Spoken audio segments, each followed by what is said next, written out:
Hello, here we are back to Think Rugby podcast with myself, Xav and Andy Mo. We have just finished the round 5 of the Six Nations, and I don't know what I'm going to do with my weekends anymore. No, honestly, guys, possibly the greatest Six Nations that we've both experienced in our lifetimes, to be honest, or from memory anyway. High octane, everybody could have beaten everybody, kind of, almost. And yeah, just excitement from absolutely electrifying tries to just like absolutely just like moments of brilliance on the park and the breakdowns.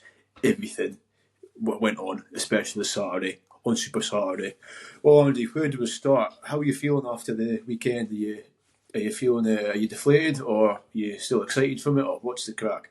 Yeah, basically, I'm kind of just fucking scunner that Scotland lost again to Ireland, and then I'm also just like, oh, it's Six Nations over with for another year. So it's another year before we lose to Ireland. So yeah, it's more negative than positive, I'm afraid. That's a pity, but I can see why. But at the same time, I really enjoyed the game. If I was to be a neutral, which I'm not, but if I was, I think that was probably one of the best games I've seen in a very, very, very long time. Up until the last maybe 10, 15 minutes, the game got away from Scotland. I take it you want to start with Scotland then. Yeah, why not? Yeah, go on. So you said you're gutted, you're disappointed. How about in terms of Scotland? Let's just say that first 60 minutes when it was so close, like razor thin.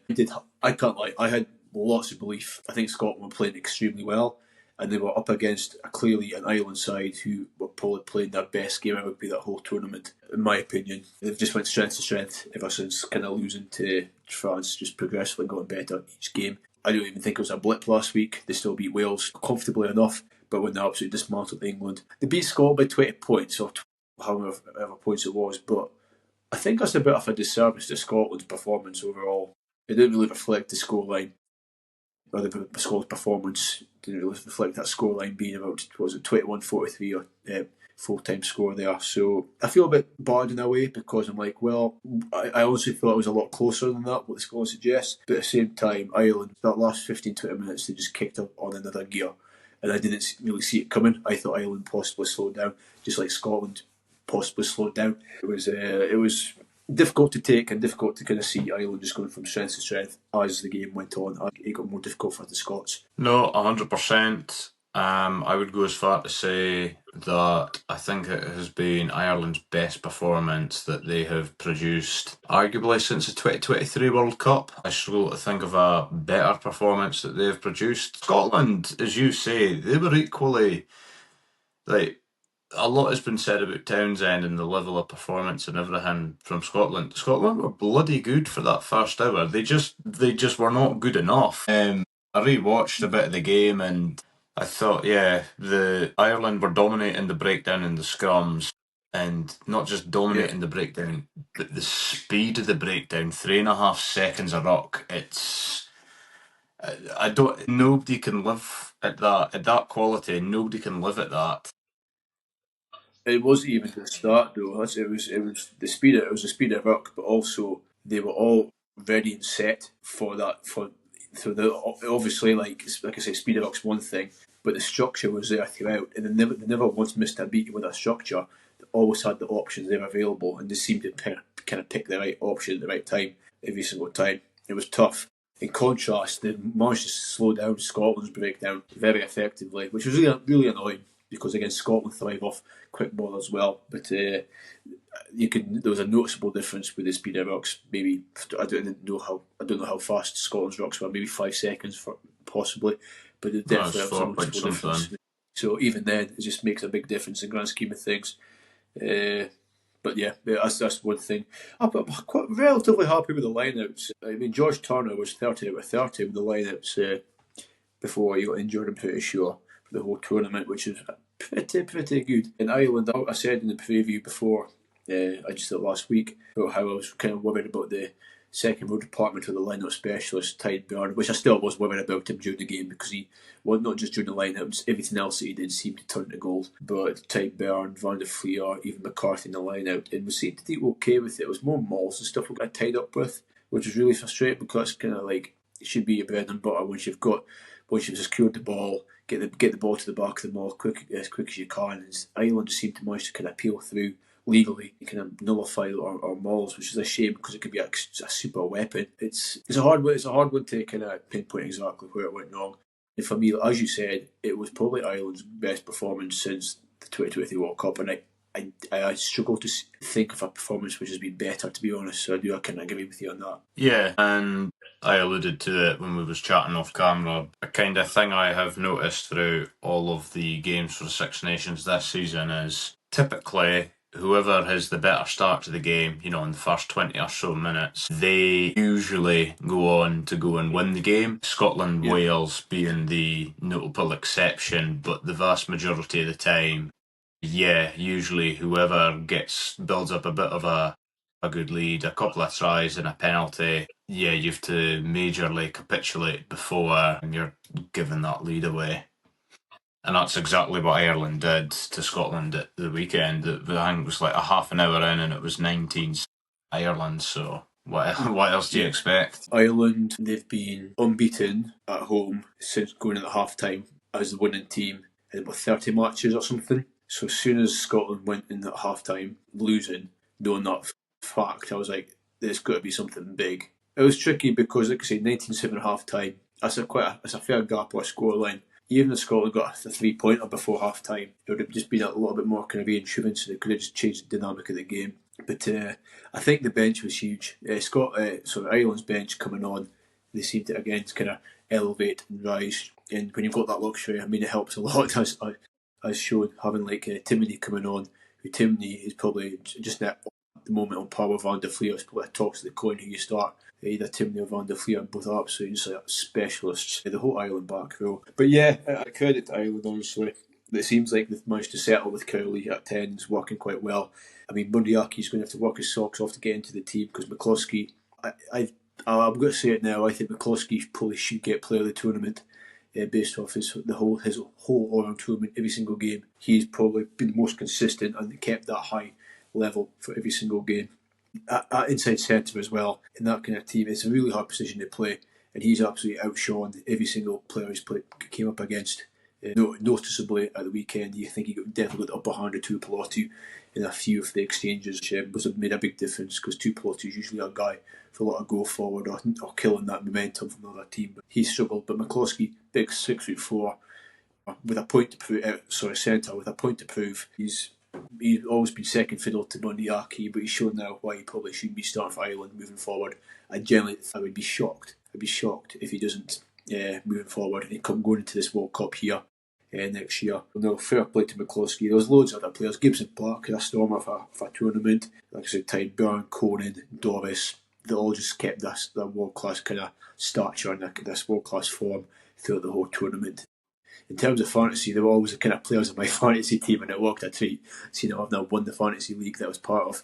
100 quid's up with hey. Yeah, so that was it was like I said, it was a hard one to take, but Ireland just got a complete conveyor belt of talent coming through. Even like Sir Brian, Balaku, they all just came in just like fitted like a glove. It's a very strong position now for Ireland to be in. So folks say the half and the half kind of tailed off since the World Cup in 2023, and then just give away strength to strength again. Trying to peak in time for this 2027 World Cup. Welcome to Ireland, won the Triple Crown, fully deserved as well. Scotland, again, put up a fight, but it just wasn't to be. How about Scotland's performance, though? Obviously, I'm disappointed that Scotland lost again, but in terms of the performance, I suppose it wasn't a great surprise that Ireland won the game and how they won it. Yeah. I guess I'm just a little bit gutted that it's a 12th time that it's like the same old story. I wouldn't go as far to say Groundhog Day, but it's like this is better, but still the same. Who do you think kind of shone like above maybe the dominant performance? Who like what players in particular would you kind of look at and think, yeah, they actually performed on their day? I was very happy with Max Williamson. Yeah. I did say before the game I would have went with him and Alex Craig. To be fair, Grant Gilchrist, good enough performance. Yeah, for every 3 or 4 shite games he has, he comes up with one golden ticket. I was gutted for George Turner. It was rotten luck for him. But no, aside from that, it was Ireland's day, and yeah, full credit to them. Anyway, second place. It always makes me beg the question now: how could it have went if they played out like France last? Would it have been a completely different championship if Ireland ended up playing France last instead of first? I always kind of think that because I don't know why, it just springs to my mind because, again, it took them a while to get up and going, but when they did, they just, again, looked like one of the best, if not like an absolute world beater of a team. So I guess we'll never know, and that's the joy about it. Happy to move on to the next game? Let's move on. Wales shock. I said on the day, because somebody was wanting to make a bet, not me, but I said, I reckon you bet Wales, just because, just decent, not bad odds, and I was like, just worth a punt. They never betted on Wales, and then ended up not getting their money for the bet because Wales ended up winning. And again, quite convincingly, they were 31-0 up at one point. This fly half man, Dan Edwards, absolute superstar. He didn't have the best of games. He actually got dropped for the Scotland game. Costello played the Scotland game. He's young, inexperienced, but showed bags of potential, and he absolutely shone.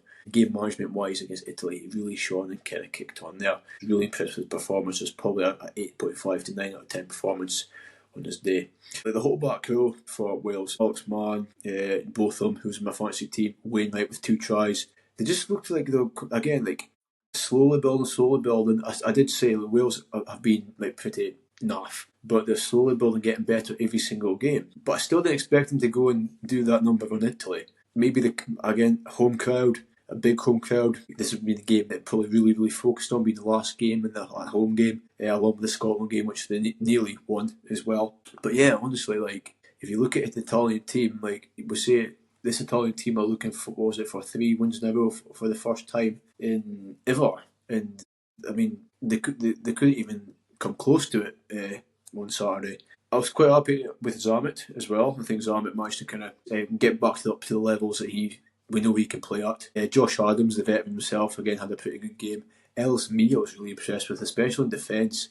He really kind of caught off Ioane quite a lot in defence, defended really well. And Eddie James at 13, I was very close to putting him into my fantasy team, Eddie James, but I opted against it just because of the game. It was maybe too tight a game to call. But Eddie James, honestly, man, he is another young promising talent. But he's shown why I'm speaking about him just now, because in terms of big ball carrying, it's almost not like a Jamie Roberts idea, but big ball carrying 13. But he's got the hands, he's got the speed, and he just caused a lot of bother for Brexit, even Menicello. In terms of Italy, though, Menicello, he probably had again a very Menicello kind of game. Broke the game line a lot. A lot of the success Italy had, especially in the first half, came through him with line breaks, with offloads and stuff like that. In the he's always sound, same with breaks. But yeah, it was it was a game where you would never predict this would be the scoreline, 31-0 at a certain point. The game ended up, I think it was 12 points to 31 or something full time, which again is absolutely 17-31. Absolute landslide of a game, of a performance by Wales. But, and this is the but, I still don't think Wales are an 80-minute team. And the reason I say that is because Italy Says a Scotland fan. Yeah, I know, exact brass neck, yeah. But Italy had 3 tries disallowed within the last 15 minutes or less, and that obviously could have completely been detrimental to the outcome of the game. Wales will go away knowing like they're not a finished article by any means, but I think it'll go away with that knowledge, knowing they've still got to kind of take another few steps above to be back in a proper competing team. It's not just in the Six Nations, but in any kind of tier 1 kind of game, if you like. So credit to Wales. There's a couple of standouts that I'd like to mention later on in the episode during the whole duration of the tournament. But yeah, credit to Wales, honestly. Fully deserved. I'm happy as well. Nobody likes seeing just like one whipping boy in the tournament. It's nice to have that competition. And it did make it the best Six Nations tournament ever. Yeah. Say less. Move on. Pretty much, yeah. I think you've covered it all there. Like, on you go, right? Okay, well, I'll let you kick off with France vs England. Seen that mental. Yeah, full-time score, France 48, England 46. I think it's kind of rest assured France have probably got the best attack in the Northern Hemisphere just now. No, I was surprised about England with how basic and lackluster they've been. I was surprised they put 46 points in France. Yeah, I did think that, well, it's either going to go one or two ways. This is not the way that I thought England or the game itself was going to go. Mm-hmm. And yeah, clutch moment right at the end with Ramos to win the game for France, win the tournament. Pretty much stuff, 100%. What I will say is, especially the first half, there's a lot of very messy, kind of sloppy tries, like kicks over and spillages and stuff like that. I mean, it made for great entertainment, that's for sure, with the scoreline it ended up being. I wouldn't say sloppy, but just like tiny little mistakes, just leading to massive outcomes, if you like. But Bielberry, you've got to give him a shout out. 4 tries, first time a French player's ever done that in a Six Nations game. He's the first person to ever score every single game of a tournament 2 times in a row. So 10 games in a row, he's now scored. And he has also now broken the record for most tries in a single championship, which is 9. He'd beaten his own record of 8 by scoring 4 tries, equaling 9 this time round, this turn round. So fair play, that is incredible stuff. He might end up piping McCluskey or whoever for the tournament, to be honest. He'll definitely be in there as a contender, in my opinion, anyway. I think probably most people's opinions. Great for the fantasy points as well, but also was a certain Ollie Chesham for England with 2 tries himself. Absolute beast of a guy. I mean, British and Irish line, and I've raved about Chesham a wee bit before, but I try to refrain myself too much because he's English. But he's an absolute, he's just a big, hard, fast, strong fucker. That interception that he did was just almost like made him like a finished article of that game. I was like, that is absolutely phenomenal. But a fair play to him. But there was a few players that had a decent game. I think Finn Smith had a decent game, to be fair to him. Attack wise was sort of night and day compared to any other game they've had this tournament. Even the first game against Wales, attack's just been completely just like chalk and cheese.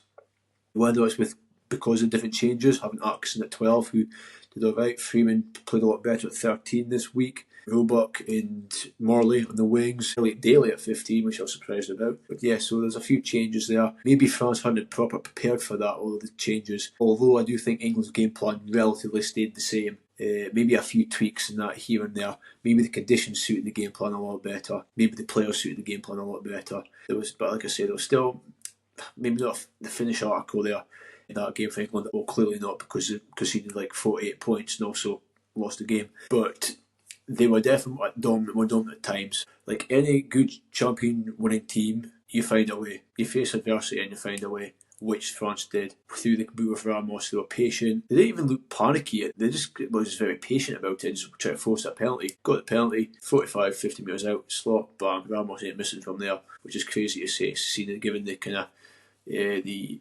atmosphere and like the importance of that kick, to the championship on the line there, kind of stuff. And he just absolutely slaughtered it, cool as ice. But that's the French. I think because it's the French expectations, the French's kind of bar is so high there. They expected Ramos to score it, even though it was a very, very, very high pressure situation.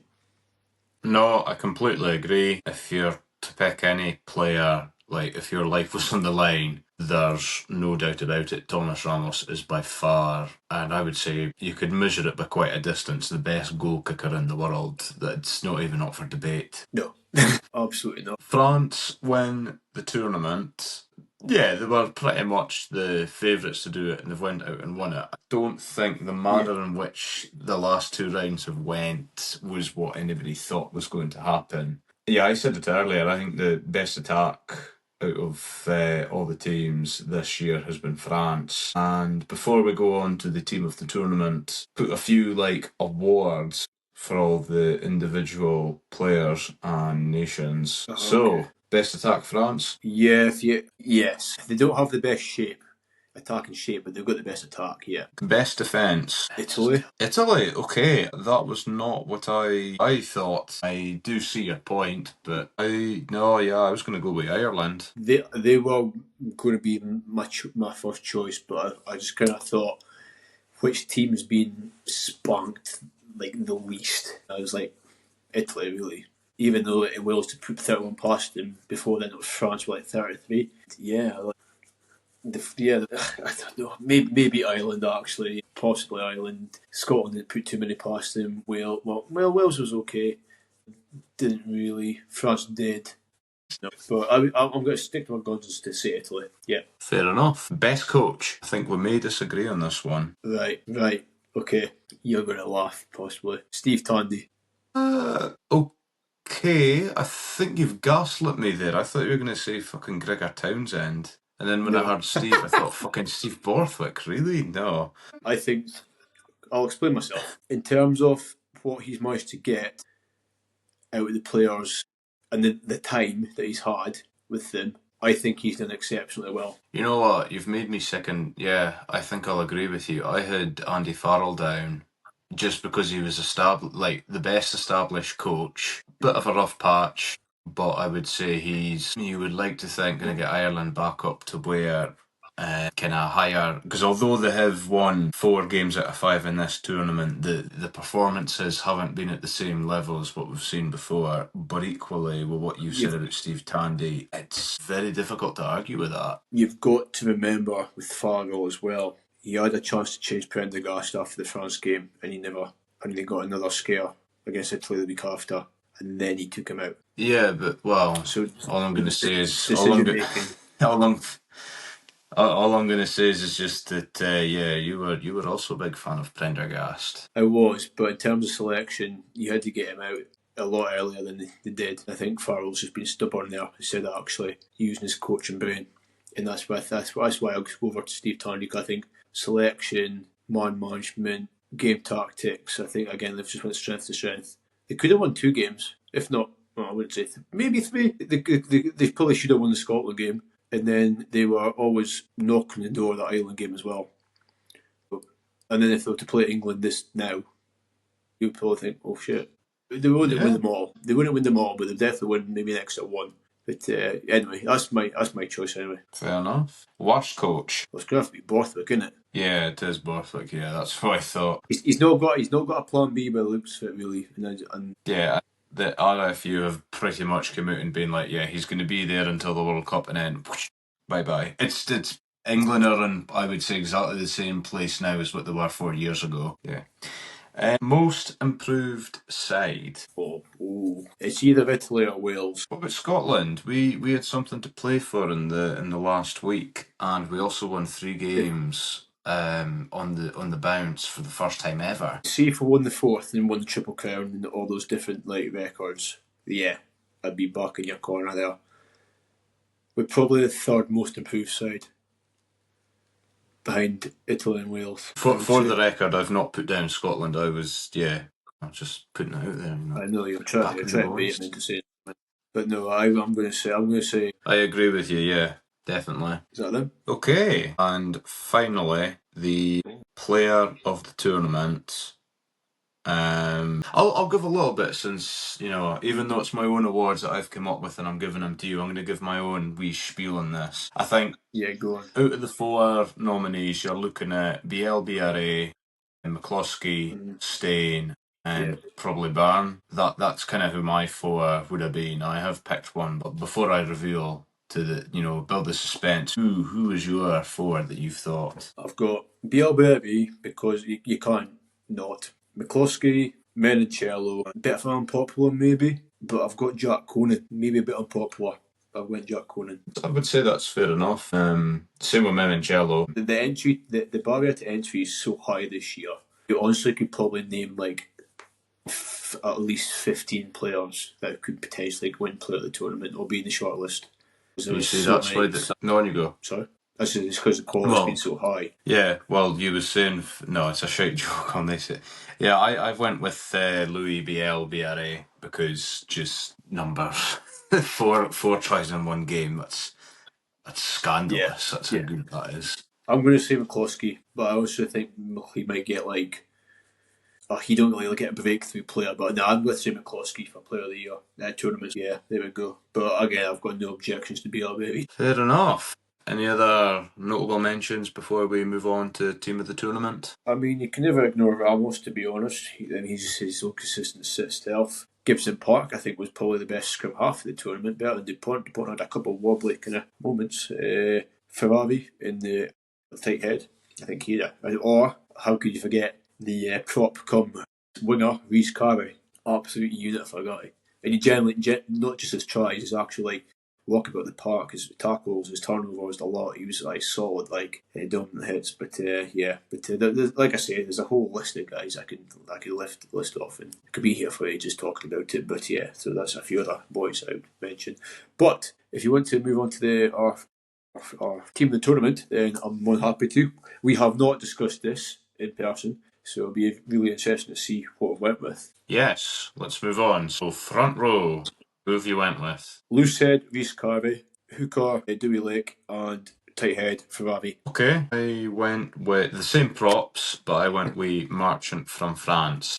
And the simple reason being, John, okay. I No, I said okay, but the only reason I would object against that is because Marchant and Mavaka did rotate a wee bit. Other than that, I can back your kind of choice. yeah, well, I just went with Marchant because I was like, well, France won the tournament. Why not? Yes, well, I get you. I definitely wasn't going to be fucking you and Ashman. Anyway, second row, who have you went with? I went with Guillard and Tideburn. Okay. I have also went with Tag Barn, but I've put him at 6. Spoilers. At the lock pairing, I have went with Olivon and Mufu. I don't know if that's how you pronounce his name, but that's how I literally wrote him down, was Mufu. Like moo, like a coo does. Miafu. Yeah, whatever, Mufu. Yeah, So exactly. your back row then. So your back row, I guess, consists of Tideburn and two others. Obviously. But who have you went with back row? 8, I went Dempsey. Putting my Scottish cap on, I'm also just like, you can't look past him at number 8. He has made that big a difference for Scotland. Mm-hmm. And then number 7, one I did struggle with because I thought Van der Fleer wasn't consistent enough. Sorry, Irish boys. And I didn't want it to be all about France. So yeah, I went Rory Darge. I think he's been pretty solid after not being included in the Lions setup, and he also has the most amount of turnovers in the tournament. Yeah. So I've got one person in there, but we've kind of went on the same wavelength. So I've also got Darge for the same reasons. My number 8's Doris. I just missed a consistent big leader, consistency. At 6 I went Jack Conan. I think Jack Conan's went under the radar a little bit because like Nick Timoney, like keeping Van der Fleer out, and also because Doris but Conan has been a kind of notorious starter for most games, if not coming off the bench and scoring tries for fun, bodying players, making yards, just doing everything really like a good back rower does. So I went Jack Conan into the backs. Yes. You made valid points there for the back rows, but yes. Number 9, I've went DuPont just because he's DuPont. Not much else to say. I'm Gibson Park. Yep, fair enough. Fly half, I can't look past Jalabert. I can't. I've went Finn Russell. Where would Scotland be without Finn Russell? They'd be fucked. I think Jalabert has been fantastic. I think Jalabert has been absolutely fantastic. Scored me lots of fantasy points. I think if you took you've got to remember, Jalabert was still. It's mental to say this. Jalabert was second choice for France, which is absolutely nuts. Maybe not anymore now after that tournament, but I think with Jalabert missing that game against was Italy, Isfia Russell played every single minute of every single game more or less. The impact he had in every single game positively. Yeah, that's basically it. But again, I would not complain with either or, to be honest. Yeah, you're not going to be turning down either Jalabert or Finn Russell if you were picking like the boys at the training session. Absolutely. We'll do centres before the back three. Yes, let's do that. Who have you went with? Right. I would say I've cheated here, but I've not because this guy did play 13 for one game this tournament. I've got Klosky at 12 and Menicello at 13. Yeah, that's actually exactly the same as what I've went with. No, because Menicello can't play 13 very, very comfortably. And there's no scene that past them two. Back three, now, I've not cheated, but for 14, it's like a toss with 3 players. 11, I went Bielberry. Same. 15, I went Ramos. Same. I think you've went with Kyle Stein, another wing. You guess right. I have indeed. I haven't, but I'm torn between 2 players, and I think I'm going to edge towards the Irish one. So I'm stuck between Louis Lina and Balakoon, but I think I might go Balakoon. I would also go Balakoon out of that too. I think so.